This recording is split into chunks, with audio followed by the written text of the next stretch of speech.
Ya, kelihatan PPT-nya, teman-teman. Sudah, Udah. Mas. Alhamdulillah. Bismillahirrahmanirrahim.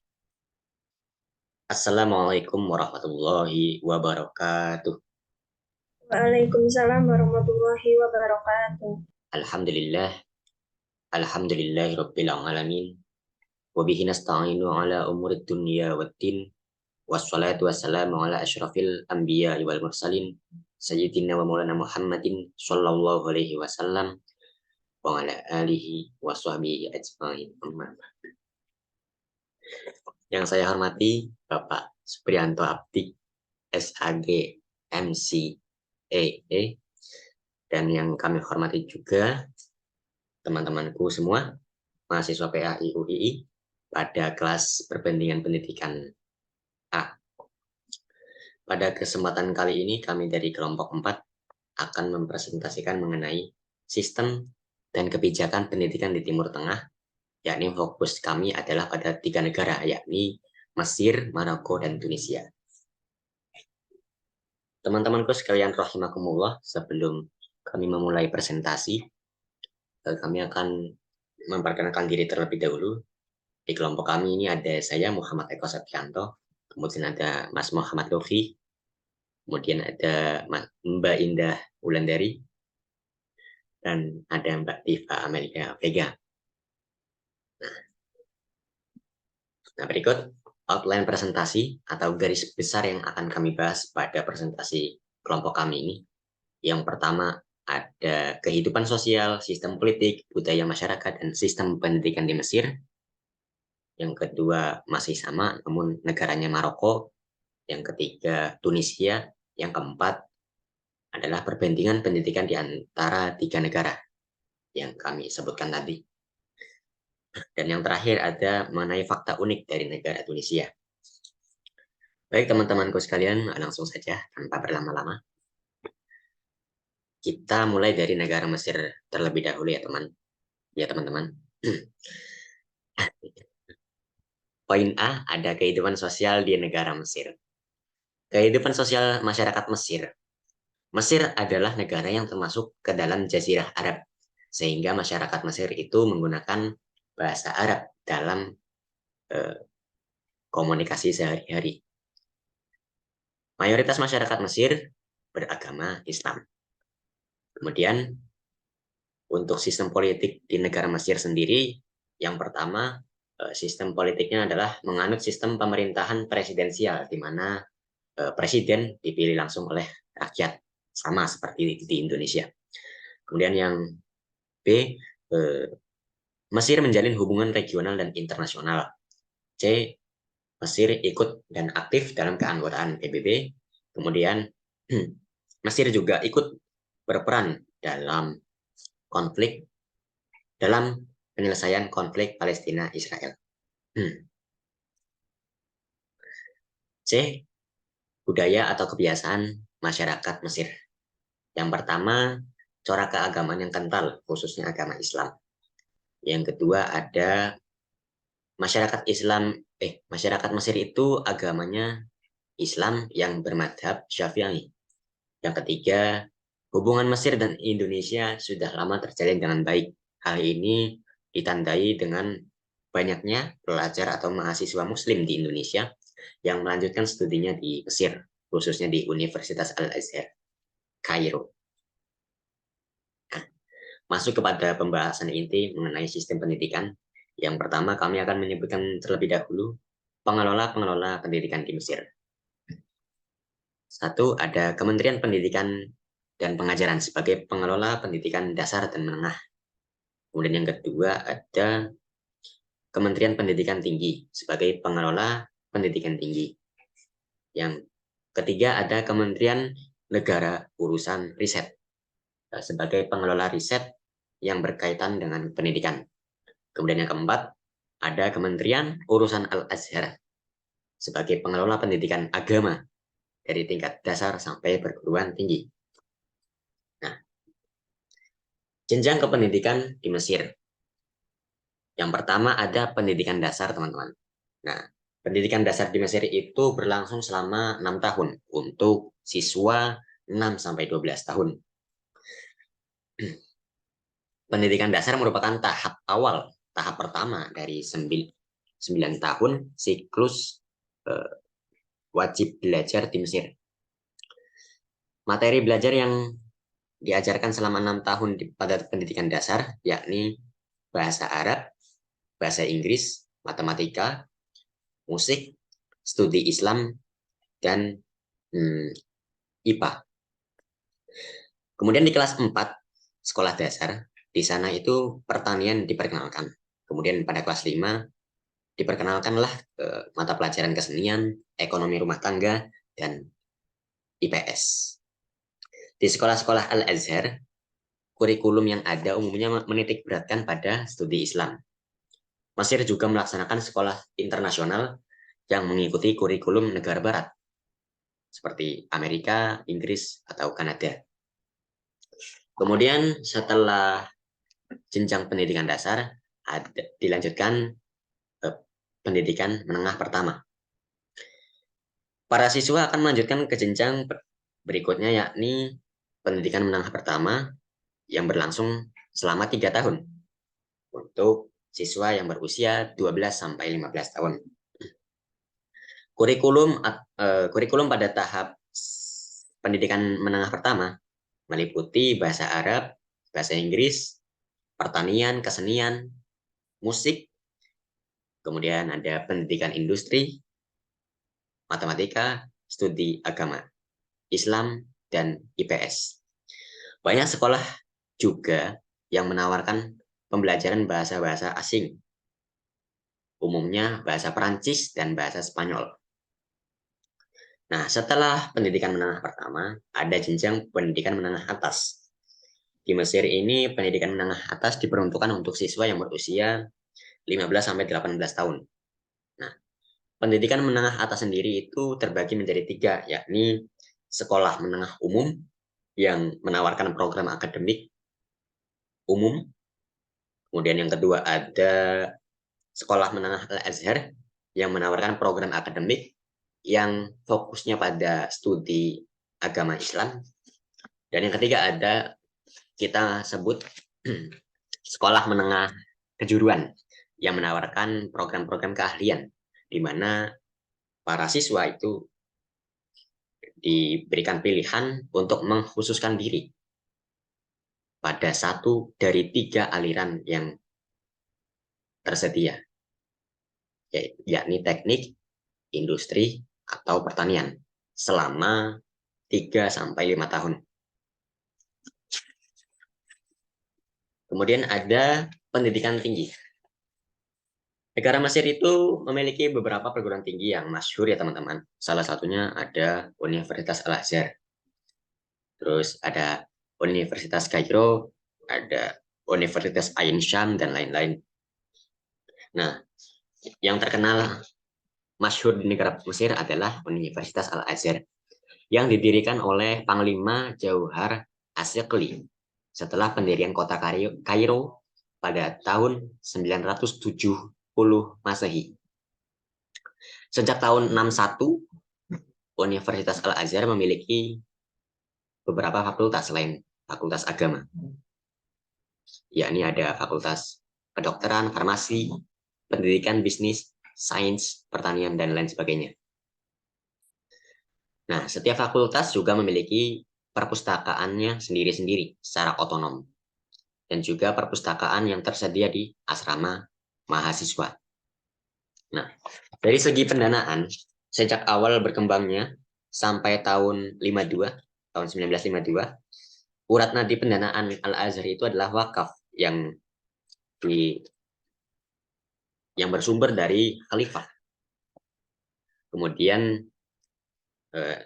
sejak tahun 1952 pengelolaan harta wakaf diambil alih oleh pemerintah Mesir, sehingga praktis anggaran biaya dan belanja Al-Azhar kemudian dikeluarkan dari APBN negara Mesir. Selain dari anggaran negara, hibah atau sumbangan dari pihak lain harus mendapat persetujuan rapat universitas dan harus sesuai dengan peraturan pemerintah Mesir. Nah, demikian uraian yang dapat saya sampaikan untuk sistem pendidikan di Mesir. Nah, selanjutnya akan dilanjutkan oleh teman saya, Mbak Diva Amelia Vega. Silakan. Oke, baik. Selanjutnya ada negara Maroko. Yang pertama, kita berbicara tentang kehidupan sosial di negara Maroko. Negara Maroko letak daerahnya tepatnya di ujung bagian utara dari benua Afrika dan berbatasan di sebelah timur dengan Aljazair. Sebelah barat dengan Samudra Atlantik, sebelah utara dengan Bahari Tengah, dan sebelah selatan berbatasan dengan Mauritania. Letak negara Maroko ini memang sangat strategis, sebab diapit oleh perairan Bahari Tengah serta Samudra Atlantik. Rakyat di negara ini memeluk agama Islam hampir 99%. Penduduk Maroko mayoritas beragama Islam, namun ada juga yang beragama Nasrani dan juga Yahudi. Sekitar kurang lebih 30 juta jiwa jumlah penduduk yang ada di negara ini. Lalu bahasa Arab digunakan dalam kehidupan sehari-hari sebab merupakan bahasa resmi di negara ini. Bahasa Arab digunakan dalam kehidupan sehari-hari karena bahasa resmi di negara ini, walaupun begitu bahasa Arab, bahasa Spanyol, serta bahasa Prancis juga digunakan di negara Maroko. Bahasa Arab ini tadi kan resmi di negara ini, namun saat pengaplikasiannya di dalam kegiatan sehari-hari lebih banyak menggunakan bahasa Prancis. Lanjut ke sistem politik di negara Maroko. Sistem politik Maroko berada dalam kerangka kerja parlementer kerajaan konstitusional, di mana Perdana Menteri menjadi kepala pemerintahan yang dibentuk oleh sejumlah partai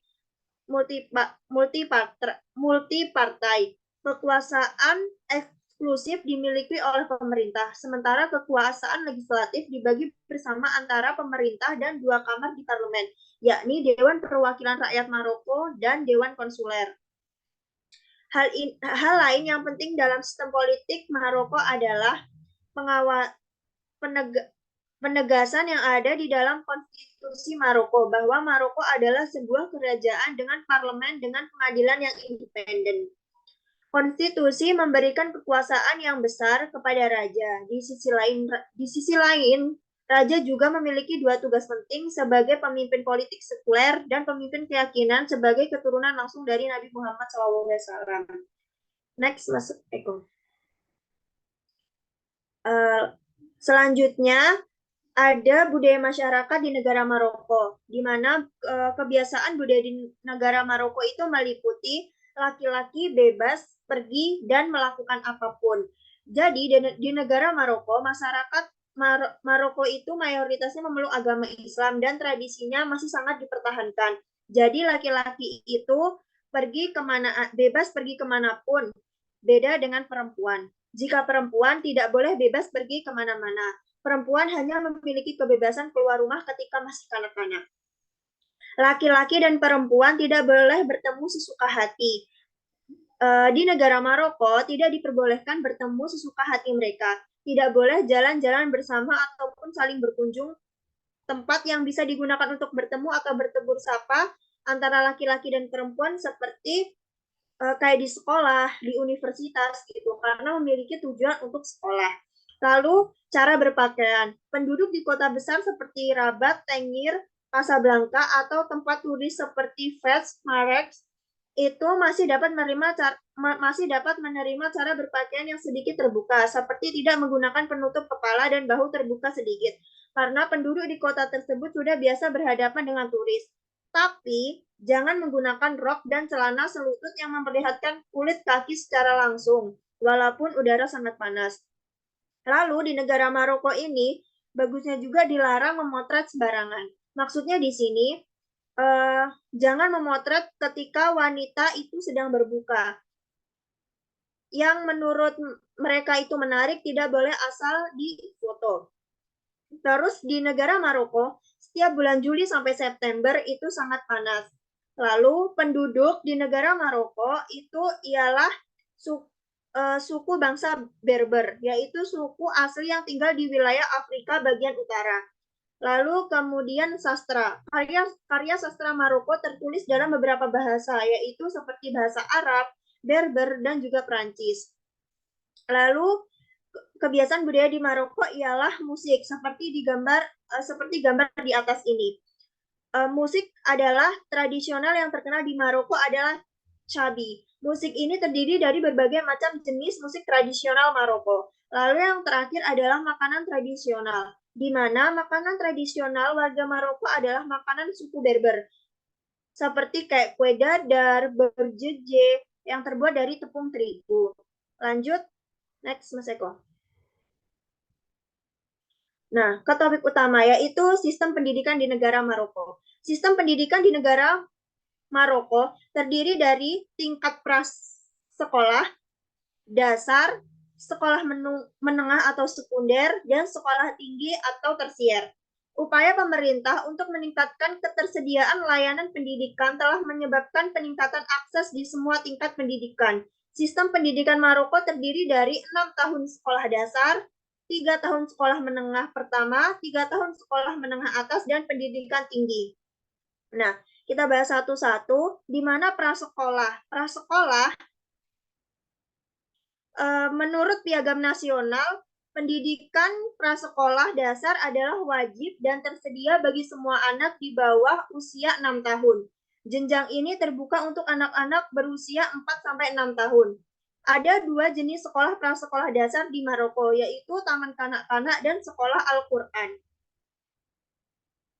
Taman Kanak-Kanak adalah sekolah swasta yang menyelenggarakan pendidikan terutama di kota besar dan kecil. Sekolah Al-Quran mempersiapkan anak-anak untuk pendidikan dasar dengan membantu mereka mengembangkan keterampilan dasar membaca dan berhitung. Sekolah Al-Quran berpotensi menjadi kekuatan utama dan pemberantasan buta huruf, dengan sekitar 80% dari seluruh anak bersekolah di sekolah Al-Quran selama beberapa tahun sekolah mereka. Lalu pendidikan dasar, yaitu utama. Bisa juga disebut dengan pendidikan utama. Pendidikan dasar berlangsung selama 6 tahun untuk anak usia 6-12 tahun.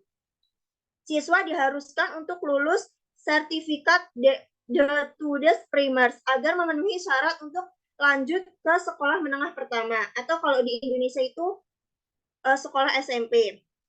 Lanjut ke sekunder atau sekolah menengah. Nah, di sini di negara Maroko ada 3 tahun sekolah menengah pertama. Lalu jenis pendidikan ini disediakan melalui apa yang disebut dengan college. Setelah setelah melanjutkan pendidikan dasar terus sekolah menengah pertama, baru di negara Maroko itu siswa memulai sekolah menengah atas dan mengambil kurikulum inti umum selama 1 tahun, yaitu seni ataupun sains. Siswa tahun pertama mengambil seni dan atau sains, seperti matematika atau pendidikan asli. Siswa tahun kedua mengambil ilmu bumi dan kehidupan, fisika, ilmu pertanian, studi teknis, atau berada di jalur matematika A atau B. Namun pada pendidikan menengah, angka mengulang kelas dan angka putus sekolah masih tetap tinggi. Indeks paritas gender untuk APK di tingkat menengah adalah 0,86 pada tahun 2007. Hal ini tidak lebih baik dibandingkan negara-negara Arab lainnya dan mencerminkan kesenjangan yang cukup besar antara gender dalam hal partisipasi di tingkat menengah. Lalu tersier atau sekolah tinggi, yaitu sistem pendidikan tinggi terdiri dari lembaga swasta dan juga negeri. Negara ini memiliki 14 universitas negeri besar. Lalu seperti universitas negeri besar ini termasuk Universitas Muhammad V di Rabat dan Universitas Al-Qarauni. Terus ada juga puluhan universitas nasional dan internasional seperti SIST, Birth University yang bekerja sama dengan universitas negeri untuk meningkatkan pendidikan tinggi di Maroko. Universitas-universitas di Maroko juga sudah mulai menerapkan penggunaan teknologi informasi dan juga komunikasi. Mungkin itu saja yang bisa saya sampaikan. Selanjutnya akan dijelaskan oleh teman saya.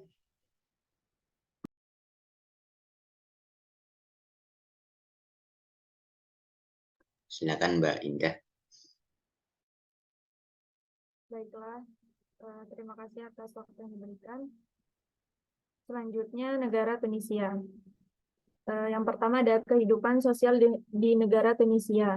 Kehidupan sehari-hari dan adat istiadat sosial secara umum, meskipun warga Tunisia menganggap diri mereka lebih liberal dan toleran dibandingkan tetangga mereka, sebagian besar perempuan perkotaan misalnya mengenakan pakaian barat dan tidak berjilbab. Dan meskipun hal ini dianggap tidak pantas oleh sebagian Muslim Tunisia, membuat minuman anggur dan minuman lokal. Minuman beralkohol dikonsumsi, mereka masih mempertahankan identitas Islam yang kuat. Oleh karena itu, masyarakat Tunisia menyerap pengaruh budaya baru dari luar negeri sambil tetap menjunjung nilai-nilai mereka sendiri. Namun mereka juga waspada terhadap dampak pengaruh Barat terhadap cara hidup mereka. Kemudian ada sistem politik di negara Tunisia. Politik Tunisia berlangsung dalam kerangka Republik Demokrasi Perwakilan Semi Presidensial yang kesatuan, dengan presiden menjabat sebagai kepala negara, perdana menteri sebagai kepala pemerintahan, badan legislatif unikameral, dan sistem peradilan yang dipengaruhi oleh hukum sipil Perancis. Antara tahun 1956 dan 2011, Tunisia secara de facto beroperasi sebagai negara satu partai, dengan politik didominasi oleh Rally Demokratik Konstitusional atau RCD. Sekuler di bawah kepemimpinan mantan Presiden Habib Bourguiba dan kemudian Zain El Abidin Ben Ali. Selanjutnya, ada budaya masyarakat di Tunisia. Kebudayaan Tunisia adalah produk dari sejarah lebih dari 3.000 tahun dan masuknya multi etnis yang penting.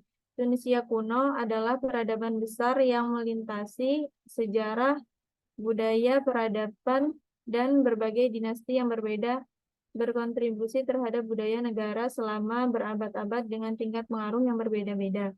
Di antara budaya-budaya ini adalah Kartago atau peradaban asli mereka, Romawi atau Afrika Romawi, Vandal, Yahudi, Kristen, Arab, Islam, Turki, dan Perancis, selain penduduk asli Amazigh. Perpaduan budaya yang unik ini menjadikan Tunisia dengan letak geografisnya yang strategis di Mediterania menjadi inti dari beberapa peradaban Mare Nostrum. Kemudian yang keempat yaitu ada sistem pendidikan di Tunisia. Tingkat pertama disebut taklim asasi atau pendidikan dasar yang dibagi lagi dalam 2 tingkatan, yaitu ibtidaiyah dan idaiyah. Adapun ibtidaiyah atau kelas permulaan di Indonesia dikenal dengan nama SD atau Madrasah Ibtidaiyah, yang masa belajarnya sama-sama 6 tahun. Di Ibtidaiyah dari kelas 1 dan 2 hanya diajarkan pelajaran dasar bahasa Arab, berhitung, tulis baca, puasa, cara sholat, dan Al-Quran. Pada tahun ketiga, ditambah dengan bahasa Perancis. Saat di kelas 4, 5, dan 6 ditambah lagi dengan ilmu bumi dasar dan biologi.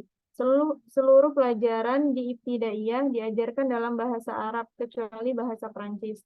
Sedangkan Idaiyah atau kelas persiapan yang di Indonesia dikenal dengan Madrasah Sanawiyah.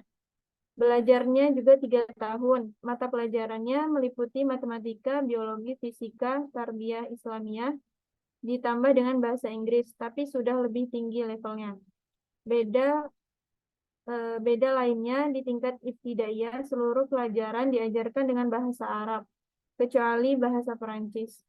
Sedangkan di idaiyah, seluruh pelajaran diajarkan dengan bahasa Perancis, kecuali bahasa Arab dan Inggris. Setelah itu, tingkatan yang kedua, dinamai taklim sanawi atau pendidikan menengah atas. Di Indonesia dinamai SMP atau madrasah sanawiyah. Yang berbeda, di Tunisia SMP itu belajarnya 4 tahun, sedangkan di Indonesia 3 tahun. Kemudian di akhir tahun pertama diadakan ujian berdasarkan hasil ujian ini pada tahun kedua, 3 dan 4 para siswa dibagi jurusan menurut keahliannya. Jurusan bukan atas pilihan si murid, tapi ditentukan dari hasil ujiannya di kelas 1 di Sanawi. Terbagi atas 6 jurusan, matematika, sains, ekonomi, informatika, dan olahraga yang kesemuanya dikategorikan ke dalam jurusan umum. Sedangkan jurusan agama meliputi adab, termasuk di dalam filsafat, adab, syariah, bahasa Arab, dan ilmu sosial. Pada akhir tahun keempat, barulah diadakan ujian akhir. Indonesia menyebutnya ujian nasional. Di Tunis namanya bakalori. Kalau lulus bakalori, siswa bisa langsung lanjut kuliah yang sesuai dengan jurusan masing-masing. Tak ada lagi ujian masuk perguruan tinggi, tapi ia tak boleh ke universitas atau prodi lain yang berbeda dengan jurusan yang telah ditentukan ketika belajar di Sanawi. Yang ketiga ada taklim ali atau pendidikan tinggi. Nah, di taklim ali berbeda aturannya antara satu universitas dengan yang lainnya. Ada universitas yang untuk S1-nya perlu waktu belajar 5 tahun, tapi ada pula yang hanya 3 tahun, seperti Zaituna. Nah, di perguruan tinggi barulah dibedakan antara syariah dan yang umum.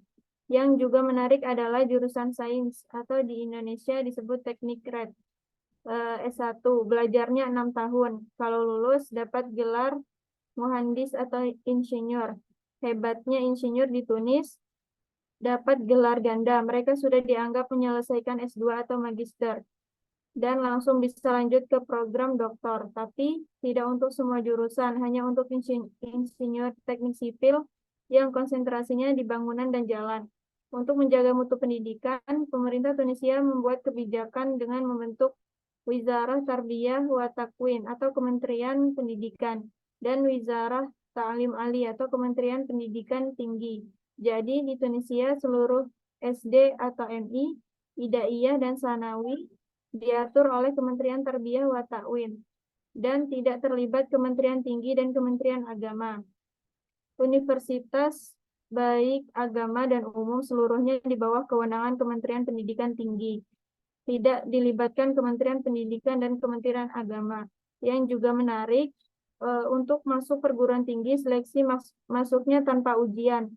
Pelamar hanya mengajukan berkas. Untuk menjaga mutu, mereka perketat sistem kelulusan di tingkat sanawi atau menengah atas. Bila tidak lulus ujian bakalore atau ujian akhir, siswa wajib mengulang. Istilahnya tadaruk. Bila juga tak lulus, maka harus duduk kembali di kelas 3, diberi waktu 3 tahun. Bila juga tidak lulus, maka siswa tersebut tidak dibenarkan melanjutkan kuliah. Demikian juga di perguruan tinggi di akhir tahun di tahun terakhir kuliah ditetapkan sistem yang sama untuk mengulang mata kuliah yang tidak lulus. Bila juga tidak lulus, maka si mahasiswa wajib duduk di semester akhir kembali. Diberi waktu 3 kali. Ujian nasional di Tunisia dikenal naik kualitasnya sehingga diakui Eropa. Maka siswa yang lulus dari jurusan matematika dan sains otomatis dapat diterima pada universitas di Eropa. Dari hasil sistem yang dibangun begitu rupa, warga Tunis yang tamat sekolah sanawi rata-rata bisa menguasai 2 bahasa, yaitu Arab dan Prancis, dan tak sedikit juga bisa bahasa Inggris, bahkan bahasa Spanyol. Itulah hebatnya pendidikan di negara yang baru merdeka di tahun 1956 dari Prancis ini. Bisa dilanjutkan. Silakan Mas Lufi.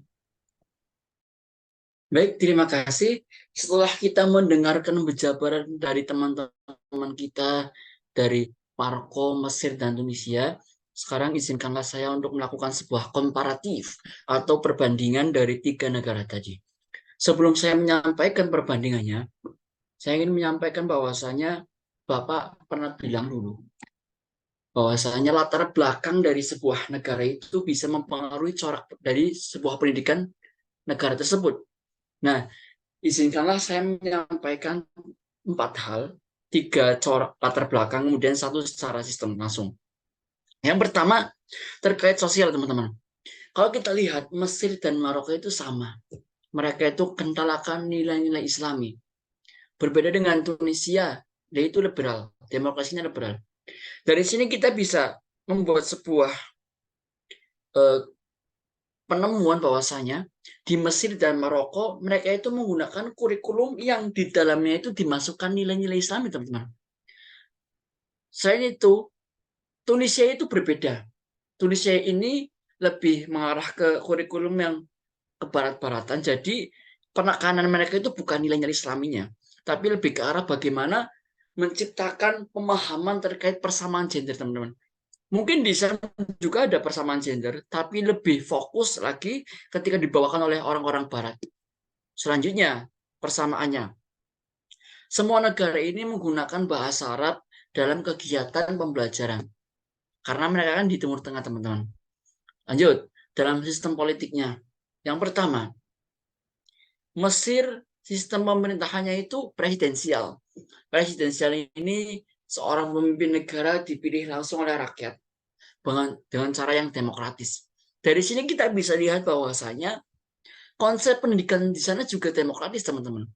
Dan ini terbukti, salah satu guru saya pernah cerita, ketika dia diterima beasiswa di Mesir, di sana itu dia di awal-awal diberi sebuah formulir, kemudian disuruh memilih untuk menuliskan madhab yang ia sukai. Jadi diberi kebebasan di situ. Dan nanti materi-materi yang disampaikan sesuai dengan madhabnya, teman-teman. Ini bentuk kebebasan yang wujud dari demokrasi. Kemudian yang kedua, Maroko. Parlementer kerajaan. Parlementer kerajaan berarti ada sebuah raja yang dijadikan menjadi simbol kepala negara, namun tidak melakukan sebuah pemerintahan. Pemerintahannya nanti diserahkan kepada parlemen. Nanti parlemen menunjuk seorang perdana menteri. Nah, dari sini kita bisa lihat bahwa ada yang namanya nilai-nilai feodal dalam pendidikannya. Jadi peserta didik itu diberi pemahaman bahwasanya dia harus menghormati seorang simbol negara, walaupun simbol tersebut tidak melaksanakan pemerintahan secara keseluruhan, yaitu seorang raja dan ratu. Kemudian lanjut, yang terakhir, Tunisia, demokrasi perwakilan. Demokrasi perwakilan berarti ada sebuah kekuatan besar di situ. Kemudian partai politik itu dibatasi jumlahnya. Rakyat juga tidak bisa memilih pemimpin mereka.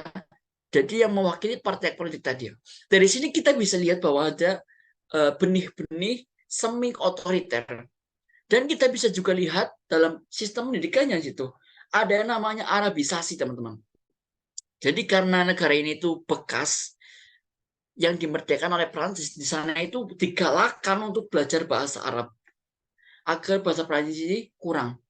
Berbeda dengan di Indonesia, kayak di Gontor menggunakan bahasa Arab dipersilahkan. Kemudian di Jogja juga ada yang namanya Afkaruna. Di sana itu belajarnya dengan bahasa Inggris. Tapi kalau di sini benar-benar ditekankan bahasa Arabnya agar mereka itu kembali ke budaya awal mereka.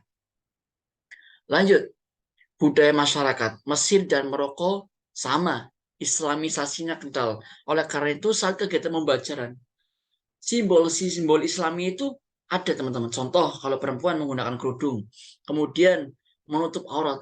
Berbeda dengan Tunisia yang suka ke barat-baratan, sudah terpengaruh budaya barat, liberal, maka mereka itu menggunakan pakaian-pakaian yang trendy gitu, teman. Jadi ada yang pakaiannya kayak kurang bahan gitulah pokoknya.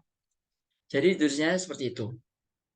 Nah, ini termasuk sebuah keunikan, teman-teman. Tunisia walaupun negara di Timur Tengah, dia itu nggak seperti negara-negara Timur Tengah lainnya yang sangat kental akan nilai-nilai Islami. Itu lebih suka ke barat-baratan. Kemudian tadi sudah disebutkan persamaannya Mesir dan Maroko menjunjung tinggi nilai-nilai Islam.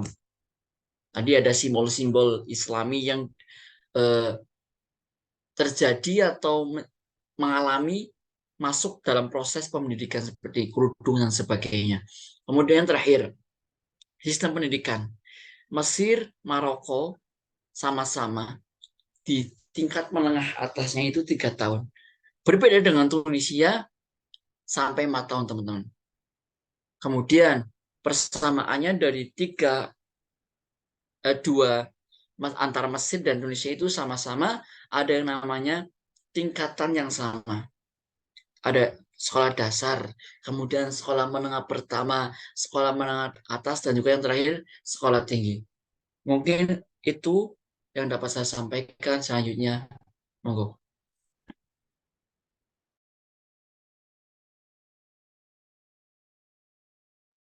Baik teman-teman, did you know fakta unik di negara Tunisia?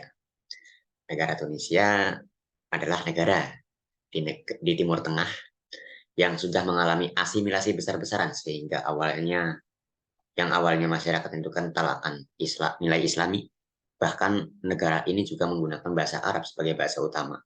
Namun uniknya di negara Tunisia ini adalah lebih memilih liberal yang mengikuti budaya Barat dan sangat vokal pada isu persamaan gender. Nah, sebelum kami tutup, saya selaku perwakilan kelompok akan membacakan kesimpulan dari presentasi kami. Nah, ditinjau dari perbandingan pendidikan, Mesir dan Maroko itu pendidikan menengah dan pendidikan menengah atasnya itu sama-sama ditempuh dalam waktu 3 tahun. Kemudian untuk Tunisia ini berbeda. Di Tunisia ini pendidikan menengah atas itu berlangsung selama 4 tahun. Nah, kemudian Mesir dan Tunisia itu memiliki kesamaan pada tingkat pendidikan, yaitu dari sekolah dasar sampai sekolah tinggi. Dan ini juga berlaku di Indonesia. Baik teman-teman, mungkin itu saja yang dapat kami presentasikan pada hari ini. Kami mohon maaf atas segala kekeliruan selama presentasi berlangsung. Kami mohon pamit undur diri. Walahul muwaffiq ila aqwamit thoriq, billahi taufiq wal hidayah wal inayah. Wassalamualaikum warahmatullahi wabarakatuh. Waalaikumsalam warahmatullahi wabarakatuh. Alhamdulillah, rampung. Alhamdulillah. Oke teman-teman, terima kasih atas